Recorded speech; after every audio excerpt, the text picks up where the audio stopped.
Assalamualaikum warahmatullahi wabarakatuh. Perkenalkan, nama saya Nur Hayati. Judulnya adalah Kajian Bahasa dalam Sejarah. Yang pertama, pendahuluan. Bahasa merupakan salah satu aspek terpenting dalam kehidupan manusia. Ia tidak hanya berfungsi sebagai alat komunikasi, tetapi juga sebagai cermin dari budaya, pemikiran, dan sejarah suatu masyarakat. Sepanjang peradaban, bahasa mengalami perubahan baik dari segi bunyi, struktur maupun makna. Kajian terhadap perubahan dan perkembangan bahasa inilah yang menjadi fokus dalam kajian bahasa, seperti historis atau linguistik historis. Melalui pendekatan ini, para ahli bahasa mencoba melacak asal-usul bahasa, hubungan antara bahasa, serta bagaimana bahasa berevolusi seiring waktu dan pengaruh sosial budaya. Yang kedua, pengertian.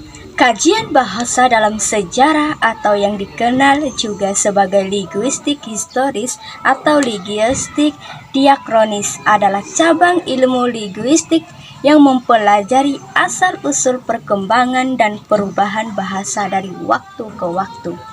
Fokus utamanya adalah yang pertama, menelusuri bagaimana suatu bahasa berubah dalam aspek fonologi, bunyi, morfologi, bentuk kata, sintaksis, struktur kalimat yang sematik, makna. Yang kedua, menganalisis hubungan kekerabatan antara bahasa dan rekonstruksi bahasa purba, proto-laguage yang sudah tidak digunakan. Yang ketiga, menjelaskan bagaimana satu bahasa dalam berkembang menjadi beberapa bahasa turunan. Yang ketiga, ciri-ciri. Ciri-ciri kajian bahasa dalam sejarah yang pertama bersifat diakronis, mempelajari bahasa dari waktu ke waktu, bukan hanya pada suatu periode tertentu. Yang kedua, menelusuri perubahan bahasa, mengkaji perubahan fonologi, morfologi, sintaksis, dan semantik dari masa lampau hingga sekarang. Yang ketiga, rekonstruksi bahasa purba, berusaha menentukan bentuk asli bahasa yang sudah tidak digunakan. Contoh, bahasa proto-Indonesia Eropa. 4. Mengidentifikasi keterabatan antara bahasa, menentukan hubungan genealogis antara dua atau lebih bahasa.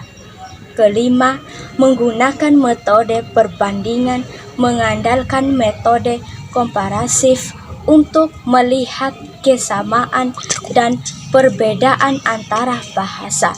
Keenam, berkaitan dengan sejarah dan budaya bahasa, dipandang sebagai bagian dari perkembangan sosial dan budaya masyarakat. Ketujuh, menghasilkan klasifikasi bahasa, membentuk pohon bahasa atau silsilah untuk menunjukkan asal-usul percabangan bahasa.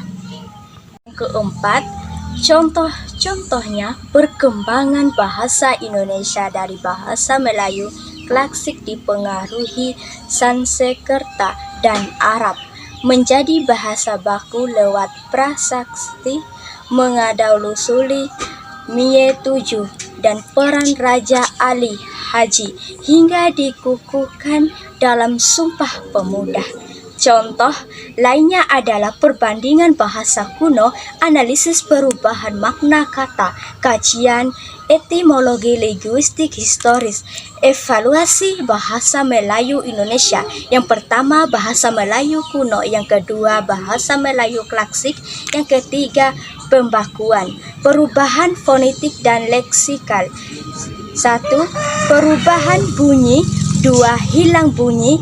3. Kajian etimologi, asal-usul kata. 4. Linguistik historis dan komparatif.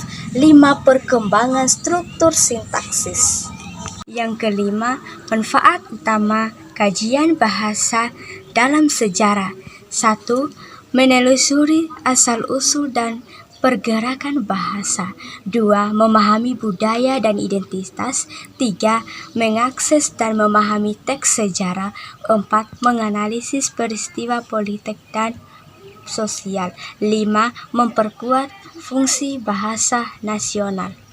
Keenam, kesimpulan bahwa bahasa Indonesia berakar kuat dari bahasa Melayu sebagai lingua franca di Nusantara, menjadi bahasa persatuan melalui Sumpah Pemuda 1928 sebagai identitas nasional dan bahasa resmi negara sejak kemerdekaan 1945, berperan vital sebagai alat pemersatu komunikasi serta wahana perkembangan budaya ilmu pengetahuan, meskipun tantangan modernitas dan globalisasi terus membentuk perkembangan saat ini.